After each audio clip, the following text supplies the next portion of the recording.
Yo, so like, I don't know if it's enough to tell somebody that you know is constantly doing drugs for you to tell them to stop doing it or that it's bad. I'm sure every cocaine addict that does cocaine knows that it's tearing their life apart or their body or, but the thing is like, for them, that's their coping mechanism and they have a justification that enables their behavior, and what I notice about humans is for as long as you have a justification that enables behavior, then until the justification dies, the behavior continues. You would have to get a counter justification. So I had a conversation with my mom. She told me when she stopped smoking cigarettes is one of the hardest things that she did. I'm like, don't give me that shit. It was easy for you. She's like, no, it's not. It was hard.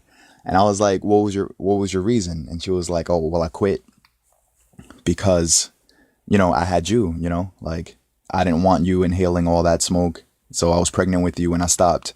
And I was thinking, yo, you had a reason to stop, and see, we think of things. What's up, Iris? How you doing, man? Good to see you. We think of things in terms of hard and easy, and the easier it is, the more we gravitate towards it, So all the human behavior that you have ever been disgusted by, and you wonder what the hell makes the person that way. It's probably easy to be that way, and maybe that's why it's that way. It's probably hard to have disciplines and to have morals and principles and respects for like other human beings, and because it's harder. Maybe that's why less and less people have, and like common courtesy and stuff like that, or they were raised differently, So I remember I had one guy ask me about this whole, making money online stuff. He's like, yo, is it easy? And I could tell right away. I'm like, yo, this guy's with that mindset, he's never going to make it. It's never about, is it easy, man? Like when it comes to life, it's always about, is it worth it? You know what I'm saying? Because if you're asking yourself, like, let's say you want to get to heaven when you die. The worst thing you could ask yourself is it easy to get to heaven when I die? Doesn't matter, yo. Is it worth your time if when you're dead, you go to heaven? Much better question, because if you could answer yes or no to that, then if it's worth your time, then it's worth the effort. You know what I'm saying? Like we gravitate towards easy so much. Like that's why, you know what I'm saying? Like, why do you think a lot of men like they like girls that they can meet them today and sleep with them before the day's over? Because it's easy. Like, you know what I mean? It'd be easier that way for them, considering what they want, and because of that, like everyone's like, in a lot of ways, we gravitate towards instant gratification. Whatever pleasure we could get now in the moment, like that's the thing that we want. You know what I mean? So you might wonder why someone enjoys making you mad or getting a reaction out of you. It's because of the reaction that they get out of it. Like they feel like it does something for them. It gives them gratification to see you miserable or to say something offensive, and they get a rise out of you having a bad day somehow in a twisted, perverse way makes their day better. You know what I'm saying? And so, yeah, man, like I noticed like that's why, people want to take like the path of like least resistance in a lot of ways. Like whatever's easier is just more appealing,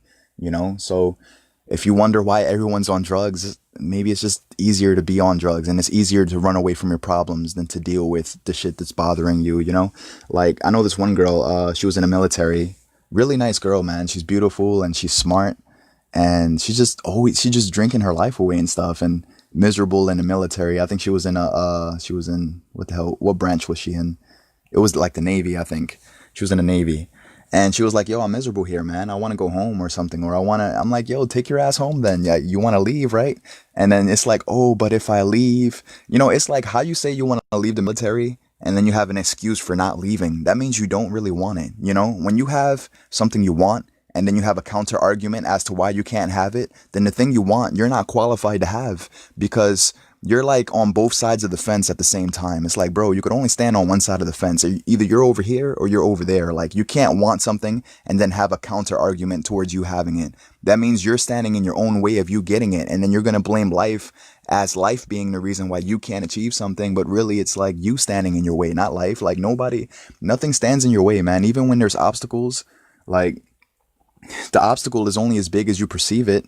You know what I'm saying? Like, it's a crazy analogy that I don't really share much. I feel like I got to share it more, but it's about like skyscrapers and stuff. So imagine like you have a list of goals. You have 4 goals, maybe 5 goals, and they're huge, like skyscrapers. They tower over the city, right? And there's a lot of buildings encompassing the city, right? But your skyscrapers are in the middle, and that's your goals. They're the tallest buildings in the whole city. So when you have goals, I'm not saying that bullshit doesn't it cease happening to you. Like, there's still gonna be crap that you have to deal with. It's still gonna be like things that you might consider unnecessary, or why is this happening, or whatever. But just because you have your goals doesn't mean that there's not other buildings or other bullshit encompassing your city. But what it means is your goals are so much bigger than the other buildings that all you're capable of seeing is your goals. All you see is the fucking 5 to 6 skyscrapers, which are your goals, that tower over all the other bullshit that you have to deal with to get there. You know what I'm saying? Like that's what you see. So, you know what I mean? So that's how it is. Like when you have a goal and then you have obstacles in the way of the goal, you begin to not even see the obstacles. It's not that you're naive to the fact that they're there. It's just that you see beyond them, because it's not about the obstacle. It's about the goal. When you're really that goal orientated, you have something to focus on. So what I notice with a lot of cynical people, a lot of evil people, a lot of nihilistic people that think nothing matters, they might not really have goals, man. Like, I know some people that they make it their life mission to be on PlayStation all day, arguing with people's theology and doctrines, and, oh, you believe the Bible is true? No, it's not. Or you believe this. And it's like, if you're atheist and if you believe that nothing in the Bible matters, then live your life according to your own standard. Like, if you die and there's nothing to worry about in the afterlife, all right, cool, believe that. Like, nobody could convince you otherwise. But why are you trying to convince people that do believe in God that they shouldn't? You know what I mean? It's because, I don't know, maybe the atheist person thinks that that's a good use of their time. You know what I mean? And it's like, if you're so certain that there is no God, then live the life you want to live, man. Like, you know what I mean? Like, so I don't know, like, because if I was atheist, I wouldn't be concerned with what's inside of a Bible. I don't fucking believe in it anyways. If I don't believe what's inside of a book, then I don't have to be bound by those laws and restrictions, because I live my life according to my own laws. You know what I mean? So, but anyways, so yeah, man, like, man, I got so many friends that's like doing drugs and shit, and I don't know if they do it because they feel like they have to, or maybe it's the only coping mechanism that they have. And I meet so many people that ask me, yo, how come you don't do drugs? Because I love life, bro, because I'm excited to be alive, and anything that's gonna diminish my lifespan or make me live shorter of a time than could have been possible if I didn't do drugs, like, why would I do that? Like, you know what I'm saying? Like, drugs, like, is the new wave, like, well, for everybody besides me, like, I'm always that awkward kid at a party. Everyone's smoking besides me. Everyone's trying to hand me liquor. Like, everyone's trying to pass me a blunt. It's like, I'm good on that, bro. I don't need weed to be happy. I don't need none of that shit. You know what I'm saying? And the people that, here's the thing, right? Because I hear people say shit like, I need a blunt, or I need sex, or I need fucking to have an orgy. And it's like, do you need these things, bro? Or do you keep telling yourself that you need it? And then you're brainwashing yourself into believing you need something. And then what you say you need becomes an actual need, not because it's a need, but it's just a desire, a want, but you classify it as a need. So to you, in your brain, you don't know the difference between a need and a want, because for you, as long as you keep telling yourself that you strongly want something, strongly wanting something turns into a need according to your subjective view, and then it becomes a need to you. You know what I mean? But it's like, bro, there's very few things that you actually need. You need fucking oxygen. You need food. You need a place to live, shelter, clothing. You know what I mean? Like, money would be nice. But outside of those things, and I struggle to think of things that you actually need. Everything else after that is like a luxury to have, like, so I don't know, man. Man, this one friend that I got, this like drinking herself into an oblivion, like, I don't know if she thinks that the bottle is going to give her peace. You know what I mean? But here's the thing about getting high, yo. As soon as you're high, right? The shit that you tried escaping from by getting high, as soon as you're sober, the shit you tried avoiding is right there. Like, you have to deal with that shit. It comes right back. You know what I'm saying? As soon as you're done and then what are you going to do? Chase another high to try to escape from it again? And like, we try escaping from our problems instead of tackling them. And it's always the shit that you tried escaping from that it's going to grow. It grows and gets bigger and bigger. And like, yo, right now I got I got several parking tickets. I owe like $230 in parking tickets. Imagine I tried to escape that shit, like 1 month later, they add $20, then they add 40, then they add 60, then they're coming to tow my vehicle. So you see like the shit that we try to escape, and it gets bigger and bigger. Like, I know somebody right now that they owe $3,000 in tickets, and they just tried escaping from it, and it seems to be a reoccurring thing. Like, no matter what you apply it to or what the problem is, you escape from a problem, it gets bigger. Like, so now this person owes, I don't know, somewhere between 3,000 and 5,000 actually in tickets. So he has to pay all of that off to get his license back. You know what I mean? But the thing is, the thing that was insignificant or small, it was at first it was probably like a $50 bill, $100 bill. He kept saying, I don't got it, I don't got it, I don't got it. Shit grew into a monster. Now he really don't got it. Now he really don't got 4 grand, and this guy has no hope as to how he's gonna get that money to pay off a debt that at first was probably $100 or maybe $200. Now that shit is a fucking monster. It's $4,000, and it's like, wow, now I really don't got it. You know what I'm saying? So same things with like drugs, like this, the shit that we do drugs because we feel like we're trying to escape from, like, try to tackle that shit, man. Try to, and you might say, yo, I'm not strong enough to deal with my problems. And maybe that might be true. Like maybe now in your current state, you're a weak ass person, but it doesn't mean that you were created to be that way. And it doesn't mean that you have to continue being that way. I was a weak ass person. Do you know that fucking when a girl didn't wish me happy birthday, that shit made me cry? I'm never going to cry because one human being doesn't say happy birthday. Never in my life. I'm never going to be heartbroken. I'm never going to have a bad day ever. Like, some people think that I'm like, out of line by saying that, oh, everybody has bad days. It's like, no, bro, that's why you have your bad days, because you make room for it. I was listening to this guy talk, Dan Moeller. He says, you have a runway, and that's why the plane it lands freely. Take away the runway and see if that plane has anywhere to land. Take away the runway for the belief system and see if that belief system has anywhere to land anymore. So I don't fucking have bad days anymore. And you know what's crazy? Yo, this week, my car got towed. I had to pay $185 for that. I had a parking ticket, like, on top of that. Plus the next day I had another parking ticket. So that was $185 plus $230, right? Plus a couple days later, car accident. Yesterday I had another car accident, bro, and I'm having the time of my life. Like, if you think that bad shit is happening, thus I should be having a bad time, no, because circumstance doesn't determine my mood. And that's my drug. That's the shit that I lean on. I have a mentality that carries me through life where I don't need to escape from it, because I'm creating a life that I'm never going to have to escape from, because I'm going to spend all of my time enjoying it. I meet like a lot of Christian people that they be like, yo, I hope Jesus comes back today. Usually they say it out of frustration because they're so sick of dealing with people that they just can't wait to go to heaven, and they think Jesus is going to be their form of escapism. So how some people turn to drugs, these Christian people are like, Jesus, come back now, Lord. And it's like, it's just a selfish prayer, because they don't realize, yo, if God comes back right now, do you know what that means for the people that don't believe in him? And some people be like, oh, well, if you're saved, you're saved. And if you're not, shame on you. You should have got to know God.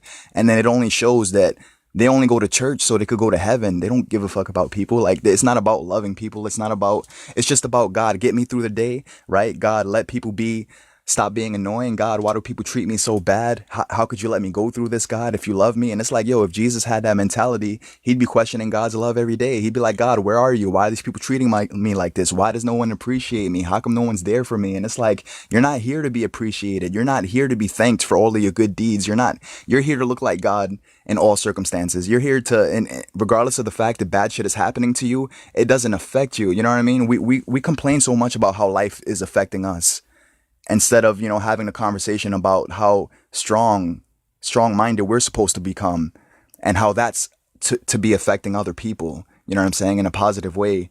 Like, so yeah, man, like all types of stuff is happening to me this week, and I don't need to roll up a blunt to get through my life, because I'm so excited. I fucking hop out of my bed. I jump out of my bed and I'm so excited to be alive always. You know what I'm saying? Because I have gratitude, and I have gratitude because I count my blessings, and I count my blessings because I don't know how to complain. I don't know how to complain because I don't focus on stupid shit that I believe shouldn't be happening. I don't have a mindset that shit shouldn't be happening, because when it does happen, I'm an adaptable person. I know how to adapt. So if it doesn't go according to my preferences, cool. Like, my mentality is, if you love me, cool. If you don't love me, cool. If you're excited to see me, cool. If you can't wait for me to leave because I'm fucking annoying to you, praise God either way. Like, so praise God if I have a girlfriend. Praise God if I don't. Praise God if my mother loves me. Praise God if she doesn't. Like, in all circumstances, nothing's going to destroy my communication and my relationship with God. And that's where I get my fulfillment from. And that's why I'm never going to be a dry cup. You know what I mean? And that's why my cup is always going to run over, because I'm connected to a source that never runs dry. And because of that, I never run dry. And because of that, I have so much more within myself to give to you on these podcasts, to give to other people. And because of that, I don't fucking need drugs, yo. So this is the shit that I want to teach people, man. Like, I'm sure that if they develop a certain mentality, they're going to overcome life. The reason they can't overcome life, or you can't overcome life, I don't know how many of you listening to me live or on a replay actually do drugs. It's because you have a mentality that doesn't allow you to carry you through. And you have a mentality that justifies using drugs, or maybe people around you been using it. Now you feel like you need to use it. You know what I'm saying? And like, yo, it's just a lot of mindsets that enables behavior. Like people that sell drugs or sell heroin or crack or stuff like that. Like, isn't it crazy that, some of us, we know exactly how much a brick of cocaine costs to buy it, and once we sell it, how much we're going to get back in return. But we don't know shit about fucking finances, or what's the least amount that we need to invest into property or in, real estate. Like when you flip a house, we have no idea flipping a house how much we will get back on a return. Like, it's like, why is everybody so against anti getting money legally? Like, why we got to do illegal shit, man? Selling crack still, like this is 1980, 1975. And I get why some people do it. Like, they're addicted to fast cash. And plus, like, some people have felonies, right? So when you have felonies, no one wants to hire you. When no one wants to hire you, you feel like you're at the mercy of the system. No one told you that you could be an entrepreneur. No one told you that you could be a, affiliate marketer. Or no one told you that, and then you like, we laugh at like salesmen or car salesmen, and it's like, bro, don't you know those are the highest paying positions in the world, is being a salesman? Like, there's so many people that I view them as a salesman more than I view them as anything else. Like Beyonce, Jay-Z, that's a fucking salesman to me. And I know you're saying, yo, that's a musician, that's a rapper, and that's a singer. No, it's a salesman, because once they write their songs, their next move is how I'm going to pack a stadium. How am I going to advertise myself? How am I going to, you know what I'm saying? Like advertising, packing a stadium, selling tickets, selling merchandise. Yo, they're fucking salesmen. That's why they're all the highest paid people in the world. That anybody that has millions in some way, shape, or form, they're a salesman. They have some popularity, and that sells. You know what I mean? Like, if someone wanted to interview with LeBron James for like an hour, 2 hours, that shit's gonna cost money. You know what I'm saying? He's probably not gonna do that for free. You know what I'm saying? Like, if someone wanted Oprah to speak at an event, she's going to get paid hella money. Why? Because she has a personal brand that she built. And through her personal brand and through her being as popular as she is, why is there always a correlation between rich ass people and they're also famous? A lot of famous people also have a lot of money. Why are those two correlated? Like being rich and famous. Why do the two things go hand in hand? Because once you're famous, you could use that to get rich. Like people, yo, this Catch Me Outside, how about that girl? Like I saw on her Instagram, she runs ads. Like she had this fit tea or something, like, like she'll do a video advertising some brand or something, and they'll pay her like 20 racks for a damn 1 minute video and stuff. You know what I'm saying? And it's like, yo, so when we sell drugs, when we do drugs, usually it's because like we don't feel like we have an alternative. We believe like, since we have felonies, no one's going to hire me, and it's like, who said you have to work? Who says you can't be your own boss? We don't believe in being our own boss because no one tells us that we can be, or no one, you know what I'm saying? Or we just think everything is a scam. You know what I'm saying? So you got to be careful thinking that everything is a scam. You got to be careful being a miserable ass person thinking that happiness is not possible for you. Happiness itself is a scam as far as you're concerned, and you're never going to be happy. You keep telling yourself you're never going to be happy, and happiness is automatically unavailable to you because of your belief system that disempowers you from ever getting there. You're never going to be happy for as long as you tell yourself that you don't have what it takes to learn how to get there. You know what I'm saying? So like, yo, man, like the stuff you put in your head, and everyone's brainwashed to a certain degree. You got to rewash your brain and put new information in it. Read new books, go to watch new seminars and, videos of people that have knowledge that you don't. I mean, we spend all our time being envious of people that have shit that we don't have, getting mad at rich people because they don't want to give us their money. So fucking what? Like, like if you give a man a fish for one day, like he eats for one day, you teach him how to fish, he'll always have fish. So what's better? Is it better that someone just gives you 10 grand? Or is it not better that they teach you how to make 10 grand every month? Because if they give you 10 grand once, let's say you know their address, like, and you know their phone number, but they don't answer the door, nor do they answer their phone calls.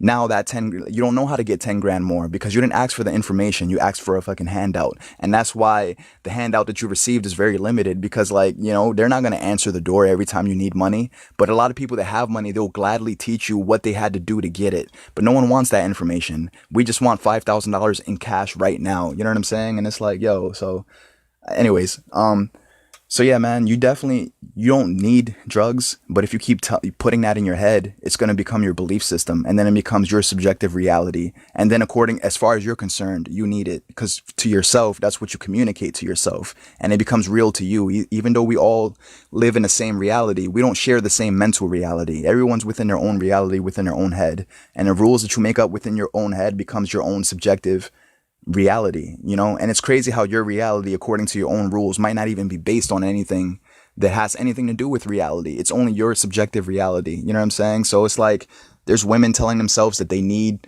a man's love, or vice versa, a man telling himself that he needs a woman's love and he can't be complete without a woman, or she can't be complete without a man. And all of a sudden, like, their words become flesh, and now they're a product of what they say they have to be. You know what I'm saying? And then the perpetual cycle continues, and then they continue being a miserable person because of the miserable belief system that they have within themselves that dictates the pace of their life. And you will never rise above your belief system. Like, your belief system is the extent of how far you could go in this life. If you have an unlimited belief system, then you're as unlimited as your thought process is. If you have a very limited belief system, then you can't rise above that. You'll never rise above whatever your motivation is either.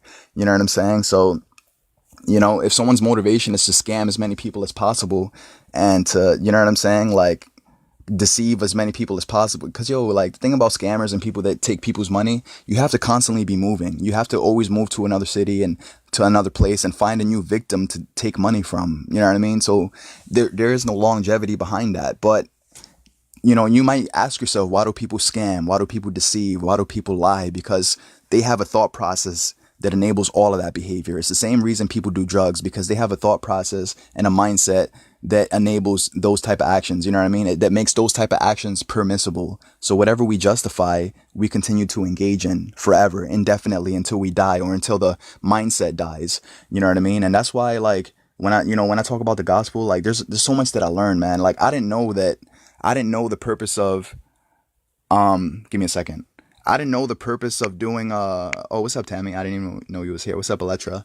I didn't know the purpose of baptism was you're supposed to die, you're supposed to die, like, to your old ways, your old personality type, selfishness, like being alive for yourself. And when you get baptized underwater, you're supposed to go in the water, a dead person, and come out alive unto Christ, like having Christ-like mentality. You know what I mean? And that's why, like, Jesus said, if any man come after me, let him first deny himself. You know what I mean? And, you know, we've turned that into, if any man come after me, let him first pray a prayer to go to heaven and secure his fate so that he knows where he's going. Like, you know, in church, they'd be like, if you die right now and you don't know where you're going, raise your hand, pray this prayer, and at least then you will know where you're going. But it's like, but then people who hold on to the same selfishness, you know, and you can't go to God for yourself. You can't go to God just to go to heaven when you die, because then it'll never be about looking like God and having his character within you and his personality type within you. It's just going to be selfishness. And then, you know, the only time you call on God is when you need a loan, or when you need a favor, or when you need, you know what I'm saying? Like, one thing, I think I shared this in other podcasts. I've been praying for adversity. I've been praying for, like, just messed up people, man. Like, whoever the evil ass people are in this world. Of course, I'm not praying for someone to come and kill me, but whoever the terrible people are, like, bring them to me. I want to meet them, because I want to learn how to respond to these people the way that Christ would. Because I don't think Jesus is, like, flaring his nostrils at people that he disagrees with and talking about how they don't deserve his grace, and how, man, you know, I really like Suzanne and Joe, but I don't know about Bob, man. He really fucking gets on my nerves. Like, I can't imagine God having those type of complaints about people. You know what I'm saying? So, like, in all circumstances, the only thing that I want out of life, I just want to learn how to respond to people and life the way that he does. So I'm praying for opportunities where that's possible, and praying for adversity directly, because through adversity, my character grows into the person that I was created to be. And that's what I'm interested in more than anything else. Like, you know, as much as I think money is cool, and I actually like money a lot, like, more than money, more than, you know what I'm saying? Don't get it twisted. Like, of course I want to be a millionaire and stuff like that, but more than that, I want my character to be defined in like what it's supposed to look like. I want to be the person that I was created to be, whatever that looks like. You know, I'm so interested in that, because from that place, I have everything to give you and other people. Because when I was living for myself, I didn't have shit that was worth anything of value to offer you, because I was only in it for myself. You know, like, I only knew how to hit up people and call you when I needed a favor. I only knew how to, you know what I'm saying, the selfish stuff that we get on Facebook and complain about. You know why people are selfish as hell? Because they're alive for themselves, you know. And then at the end of the day, like, they only try to maintain themselves all the way until they die. And then they die and nothing was maintained because they were still troubled, and everybody ruffled their feathers and everybody got under their skin and everybody decided for them how they feel for that day. You know what I'm saying? So, man, anyways, the whole drug thing, man, like we don't need drugs, man. We don't, but it's so dangerous to keep telling yourself that you need it, because it's going to become true. And your truth is going to be based on a lie, but it's going to be your subjective truth. So you live as if it's true according to you for your whole life. And then, you know what I'm saying? So many people overdosing and dying and fucking taking drugs and stuff because they hate life. And they hate life because they feel like they're not in control. And they feel like they're not in control because fucking that victim mentality has been given to them by this world or other people that were victims. And now you feel like you have to be a product of everything else around you. And it's like, yo, man, like, complaining about Trump and complaining about, if you think the government is your issue, the biggest issue all of us have ever had is ourselves. The biggest issue I ever had was me. The greatest blessing I ever had was when someone broke my heart and when I had 6 years of depression because of what I learned from that. You know what I'm saying? Sometimes people come into your life to teach you how to let go, and that's it. And then once you learn the lesson that you need, you might not need the person to be in your life anymore. So I learned everything that I needed from the person that broke my heart. You know what I'm saying? She's the greatest blessing because I learned a lot about all of my pain came from a self-centered place. Like, why are you not responding to my text messages? Why are you not calling me back? How come you don't appreciate me? How come you don't? Everything was me. I was only worried about me. I never once asked myself, damn, what the hell is making her dysfunctional? I wonder what she's going through that's making her be such an evil person. Like, I hope she's okay. I never prayed or interceded on her behalf because I was always worried about why is she such a hindrance on my life? It was always about me. And from that place, you're always going to have pain. And then from that pain, then you start feeling like maybe you need drugs to try to escape the pain. No, you need to die to yourself, to the old personality that you had that used to be so emotionally distraught and affected by everything. You know what I'm saying? Like, when I tell you that I'm never going to be brokenhearted again, it's not because I know the future. I'm not saying that people are not going to try to backstab me or betray me. That shit still might happen, but I'm going to be unaffected when it happens. Why? Because I have a mindset that carries me through. It's not because people are going to change their actions towards me. It's because I changed my view towards people. And when I changed the way that I look at you, my whole life changed. You know what I'm saying? I don't see people for what I'm disgusted by anymore. I don't see people for how terrible they are. I only give myself permission to see people for how incredible I know they could be if only they knew their own potential. And because I only give myself permission for that, you can't even frustrate me anymore. Because when a mediocre version of you is talking to me, I don't even see you as being that.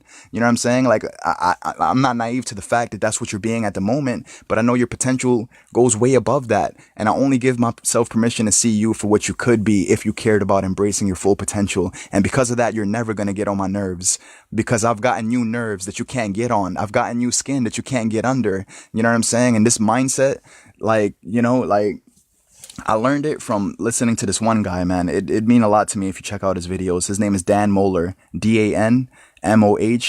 I got to put a link to one of his videos later. He taught me at least 70% of the stuff that I get on these podcasts and talk about, because these are things that I didn't know. And when I didn't know certain things, like, I suffered for the lack of knowledge. You know, there's a scripture in the Bible that says, my people perish for a lack of understanding, and all you're getting, get more understanding. You know, we think that we're perishing because people are not treating us fairly, or we think we have a bad mood because someone got on our nerves. Like, no, if you had understanding, if you realized that if you had new nerves that people couldn't get on anymore, no one could get on your nerves. If you realize that if you have 2,000 buttons that you need people not to press, it's easier for you to get rid of your 2,000 buttons than it is to get this world to respect your buttons. Because there's going to be people you meet that don't give a fuck about your buttons, and they're going to gladly push all of them just to get a reaction out of you, because they don't have nothing better to do with their time, because they don't have no fucking goals, or no goals to hit, or like they have no agenda. Like, they're just walking through life aimlessly. And when we walk through life aimlessly, we don't know what to do with our time. When we don't know what to do with our time, we end up wasting all of it,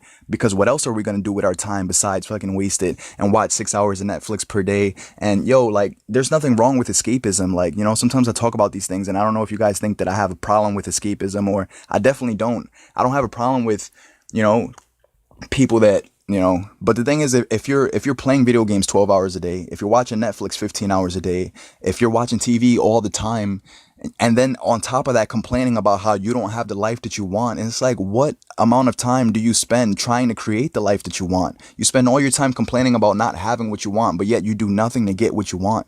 You know what I'm saying? It's, you don't understand the laws of sowing and reaping.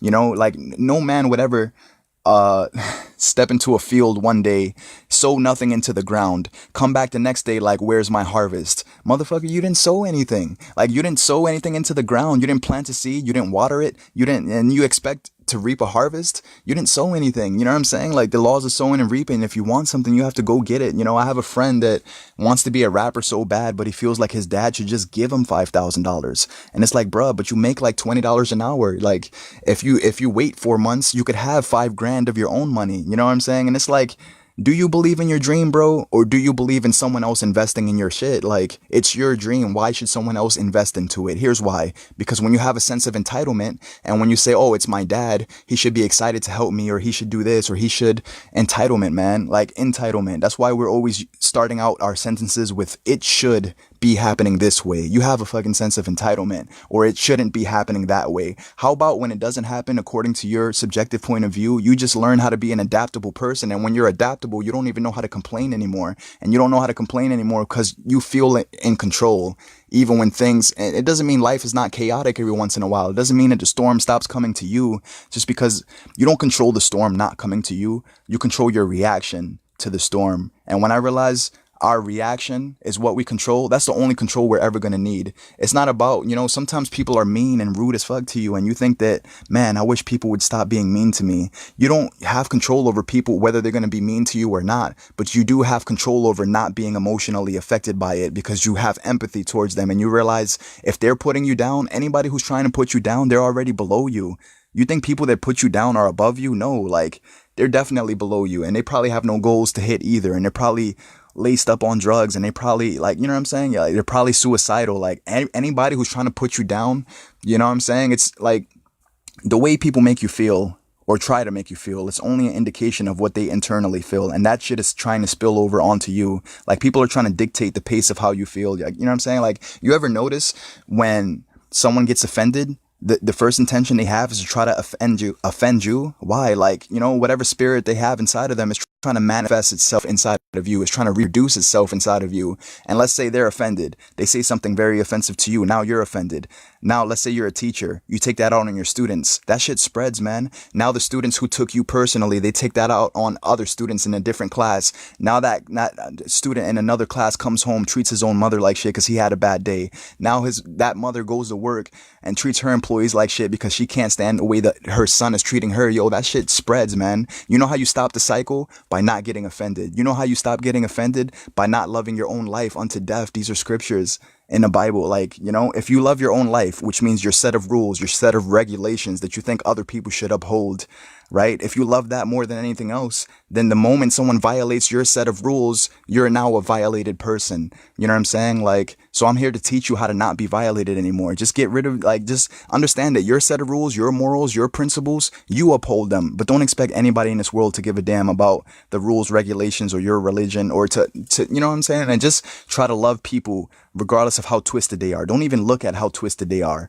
You know what I'm saying? Because just thank God that God didn't look at how twisted you are as far as where you're concerned, because then the grace that you have would have been limited. You know what I'm saying? Then the sun would only come out for people that God personally likes. You know what I'm saying? Like, most of us only give a fuck about 15 people. And outside of those 15 people, we don't care about the rest of the world. Like, fuck it. Like, you know, whoever's starving to death, so be it. As long as it's not my family or someone that I personally know. And that's why we could see a man starving in the street, but if we're not related to him, it doesn't matter. That's why we keep walking past him, because it's not my family. So why should I care for him or do anything for him? But if that was your mother panhandling, you would stop instantly. You know what I'm saying? You would give everything you have to make sure she's good. Why we don't do that for other people? Because they're not related to us. And since they're not related to us, we use that as an excuse to not want to give a damn or love or be there. You know what I'm saying? And so when the Bible says love your neighbor as yourself, you know, and then there was another scripture where it's like, yo, but who's my neighbor?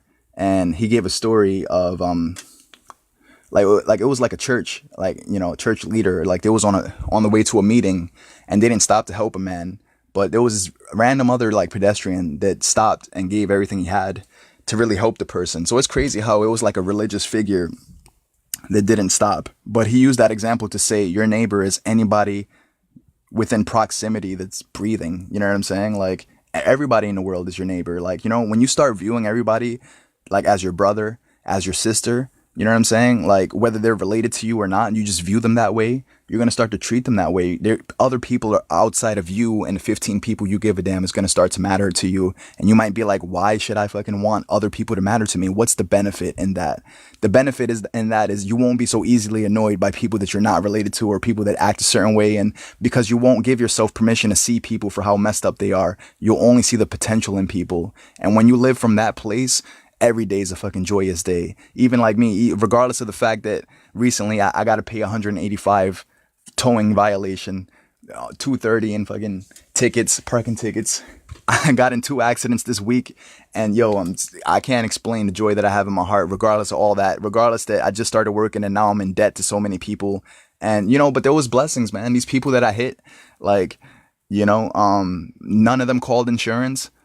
All of them offered to handle it under the table. I got their phone numbers and I told them, I'll meet them in person and I'll pay them cash gladly, man. Like, shit, I feel like they're doing me a favor by not calling insurance, because my insurance would have went up like $200, or something crazy like that. Probably more, So I don't know. And I was just, and I was really sorry that I hit these, like, I didn't, it was an accident. Like, none of these people got out of their car and punched me in the face. You know what I'm saying? Like, it could have been a lot worse than what it was, So I don't know, man. Like, when you have a good attitude, life is going to be amazing, man. And when life becomes amazing because you have a good attitude, because you have a good, healthy mindset, you will not need drugs anymore, especially when you start having goals to hit. And when your goals in life matter way more to you than the drugs that you take to try to escape from the life that you don't want to live anymore. Because now that you have your goals, you start having your sense of purpose and things that you want to accomplish before you die. And that becomes more important to you than who's spreading rumors and why are people talking badly about me behind my back. Here's why people talking badly about you behind your back. They don't fucking like you. When people don't like you, what do you expect them to do with their time besides find other people that don't like you and have a conversation about you when you're not there? They have no goals, man. Like all these people that they have personality types that you can't stand, and you wonder why people have time to be petty all day. They don't know what the fuck else to do with their time, and that's why they make time to be petty, because what the hell else am I going to do with my time besides be petty? It's not like I got no goals to hit. It's not like I got, you know what I'm saying? Like, so having goals, having things you want to accomplish, it's the only thing that keeps you focused. It keeps you not bitter and you don't even have time to be mad at rich people or people that have more than you or people that, you know what I'm saying? Like, so yeah, man, this stuff is important. I know a guy that used to spend a lot of his time analyzing other people's marriages and be like, oh man, look at these people, how they treat their wife. Yet I'm here single and I don't have a wife. If I had one, I would treat her a lot better than this guy. Like, getting mad that people are married and you're not married, bro. Like, and it's like, bro, like, focus on looking for a wife. You know what I'm saying? Like, complaining about another man's marriage doesn't get you married. It just doesn't. Like, the fuck does that do for you? Like, it just makes you bitter and angry at the world. And it's like, come on, man. Like, but when you don't have goals and when you're not working towards the goals that you have, and some people have goals, but they're not just not working towards it. You got to have goals and work towards it. You know what I'm saying? And it keeps you a focused, like, goal orientated person. Like, it's the reason that Jesus wasn't offended, man. He wasn't bothered by a lot of things, because he wasn't bothered when people backstabbed him and betrayed him, because he didn't come here for loyalty. He didn't come here for everybody to like him and be a huge fan of him. You know what I'm saying? He came with one purpose: to deliver a message before he dies, and that's it. To get the message across and to do everything that God wanted him to do. He only had one mission. That's it. And since he was such a goal-oriented person, that's why he didn't allow things that don't matter to matter more than the things that do matter. Such as, why don't people appreciate me? I can't imagine Jesus crying about this type of stuff. Why don't people appreciate me? No one returns my text message. Can you imagine, like, God getting mad? Like, can you imagine in your conscious mind, you sign on to Twitter or Facebook or Snapchat, whatever social media you use, and God is like angry and bitter at you, like, how dare you get on these social media platforms before you praise me, before you commune with me, before you know what I'm saying? Like, like, God would be an emotional liability. It'd be scary. It'd be a scary place if God desperately needed you to be his friend in order for him to be okay. And that's how I know you wasn't created to be that way, because God is not that way. He's not such a needs-driven person. I believe Adam and Eve, they were perfect. Like, Adam was perfect by himself. I don't think he needed a woman, because he was desperately lonely and he was a mess and he was falling apart, unless he had a partner to help him keep his sanity. Like, he was complete. He was fulfilled. He was like God. He was love. and he was good by himself. Eve, like, I think she was complete by herself. And then when sin happened, when they ate from the tree of forbidden knowledge, it was all selfishness. Shame. They started having shame. There was no shame before that. They hid in a bush. They had fig leaves on for clothes. They was like, oh, we was naked. We don't want you to see us. They was ashamed of their own body. Like, where does that come from? You know what I'm saying? Sin consciousness. Like, where does like lying come from? Like, they started lying. There was like, and like God was like, yo, did you eat eat from the tree of forbidden knowledge? And Adam's like, oh, it's the woman you gave me. The woman is like, oh, it's a serpent. It's a serpent. He tricked me. So that's what deception looks like. If you're ever blaming somebody else for why you feel the way you do, you're deceived as fuck, because you're in control of your emotions. You know what I'm saying? Or at least you could learn how to be in control. You know what I'm saying? Like, don't confuse what you don't know how to do with something that you haven't learned how to do yet. You know what I'm saying? Like, people be like, oh, I'm not a happy person. You could learn to be happy. Oh, I'm not a public speaker. You could learn how to be one. Oh, I'm not a salesman. Yeah, not now, you're not. But if you hang around enough salesmen, like, and if you're curious to find out the information that it takes for you to be a good salesman, can you not learn a new technique? Shit, everything you know how to do now, you learned how to do. You learned how to be so damn easily offended. You learned how to be so sensitive by studying sensitive people and allowing people that are not qualified to be your mentor you. And now you're just as crippled by life as they are, because you studied their behavior. You know what I'm saying? And now you're a product of what everybody else is a product of. You know what I'm saying? Like, so you could learn how to be strong. You could learn about finances. You could learn, like, other things that you could do with your time other than overdose. You know what I'm saying? And take drugs and fucking turn up and party, and you know what I'm saying? And it's like, yo, like, so these are the things that, I'm not coming at anybody specifically, by the way. So, but these are the things that we do. Like, we just have time to turn up and drink and fucking and do everything that means nothing when we don't have goals, man. It's all a result of not having goals. Every irritable person that is petty as hell and evil, they just don't have goals that transcend beyond, you know what I'm saying? Like, them complaining or rolling up a blunt all the time, or, you know what I'm saying? Like, so yeah, man. And we don't have goals because, like, our belief system, man, we just don't believe that too many things are possible for us. Give me a second. When you don't believe shit is possible, bro, the actions that you take towards, accomplishing things, it won't be that much. You know what I mean? Like, some people get excited to get paid $19 an hour. Anybody who's excited to make 19, they might never make $45 an hour, $75 an hour. I know that sounds like a ridiculous number, because the higher dollars per hour you hear, the more you think that you're unqualified to have it, instead of saying to yourself, what are the qualifications necessary for me to make $95 per hour, fucking $150 per hour? And it's like, we don't believe, because we don't have examples of people making those wages around us, So it's like, but why do we have to, how come you can't just, instead of looking for an example of someone already doing it, just believe that it's possible for you? And then from that belief system, you start reading books and consuming content that gets you knowledgeable on stuff that you want to accomplish. You know what I'm saying? Like, so I don't know. When I started, give me a second. When I started caring about entrepreneurship, I didn't have any examples. I didn't have people that make $5,000 per week from their smartphone. I wanted it to be possible for me, regardless of how broke my friends are, regardless of how many people working in restaurants or McDonald's or catering jobs or whatever y'all doing, like, hospitals. I was like, yo, that shit's not for me, man. Like, I want to make a lot of money. I don't want to make no punk ass $15 an hour, like, and just me, like, that's how I felt about me. I was like, I want to learn how to make $1,000 a day or $500 a day or something, something like that, to that effect.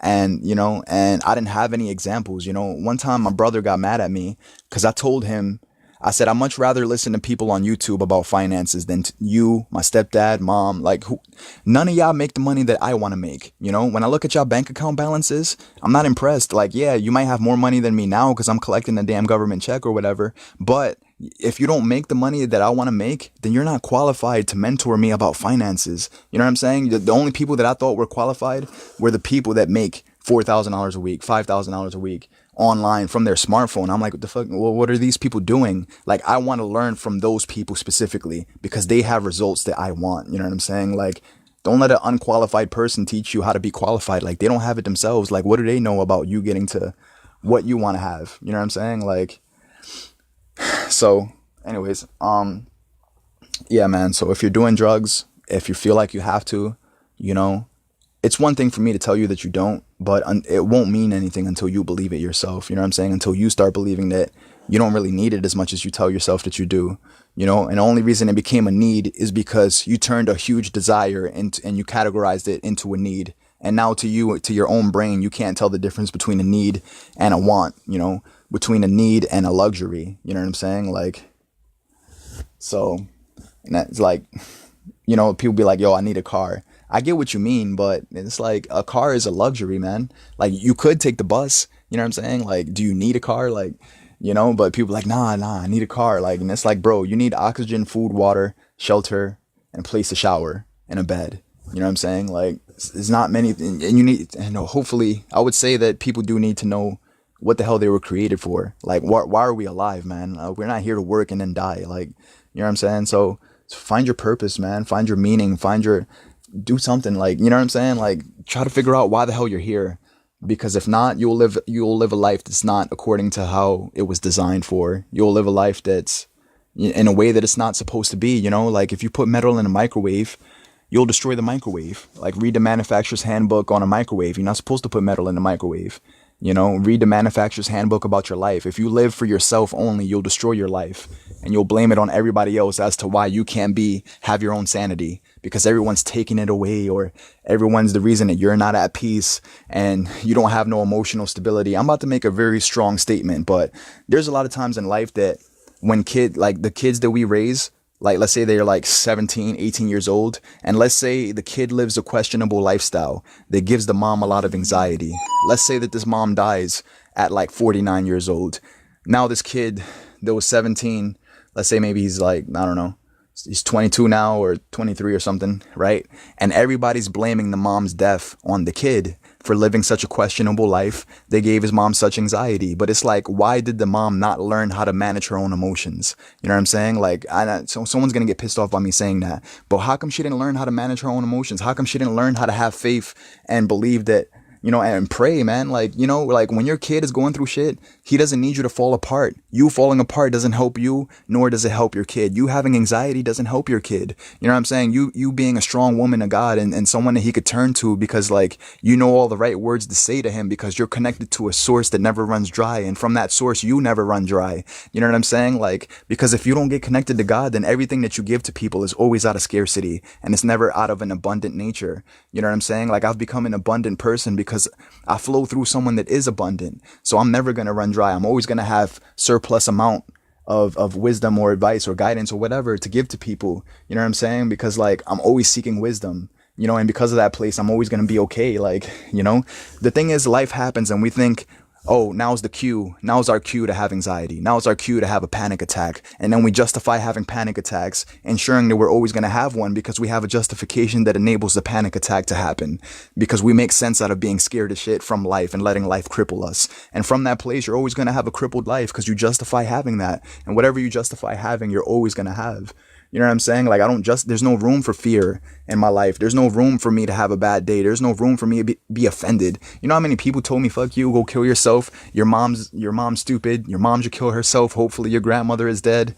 None of that has the power to change my day. Like, I can't express, I'm so free from that. Like, you could say whatever you want to me, and you could use whatever tonality you want, whatever set of words and whatever order that you want to use them. And when you're done spewing your evil at me, I'm going to maintain the same mood that I had before you even started speaking. You know how powerful that is? That you can't fucking ruin my day. My day is sealed. I'm complete. I'm fulfilled. Like, you know what I'm saying? I'm with the Lord and I'm good. You know what I'm saying? If anything, if you try to spew evil at me, I'm going to realize you're in a bad place. And from that place, I'm going to try to do what I can to try to make your day better and not worse. You know what I'm saying? Last thing I'm going to do is try to put you in your place. You know what I'm saying? Like, if I'm always trying to put people in place, it's because I'm never in my own place. You know what I'm saying? That's why I'm always trying to put you in yours. Because if I was in my own place, I don't need to put you in your, I need to teach him a lesson. You know what I'm saying? I can't be a floor mat. Someone needs to discipline you, or someone, you know, if someone needs to discipline you, it probably shouldn't be me. You know what I'm saying? Like, the first thing I'm gonna do is try to just love you, man, talk to you and see what the hell is making you so irrational, making you so crazy, and making you think that it's cool like to treat people the way you do. You know, it's a reflection of what you feel internally. Maybe you're suffering, maybe you're suicidal, maybe I don't know what the hell you're going through, but there's something making you that way. And until I care more about what's making you that way and then trying to be a solution to your problem, because we don't care about shit like that. Why? Because we worry about, man, you're being a hindrance on my life. You're bothering me. Like, I don't like the way you make me feel. I don't like the words you say to me. I don't like when you do this, like the reaction that I get from it. Like, damn, my phone's dying already. Give me a second. Damn, my phone dies fast. I can't wait to get another one. So like, yeah, man. Anyways, so yeah, man.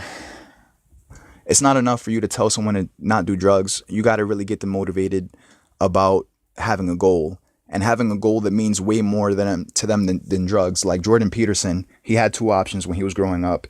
He said either he's going to continue drinking or he's going to focus on reading more books and writing speeches and seminars. And he chose the books and the seminars, and he chose to become all that he could be, his potential, to try to reach that and max it out, because he only had one option. Because it was getting to the point where he was able to maintain both. He was able to drink and he was able to write essays and stuff like that, and, you know, and read books and stuff. But it came to the point where it was like, yo, it's either one or the other. And he made a good decision, man, because the drugs are not going to turn you into all that you could be.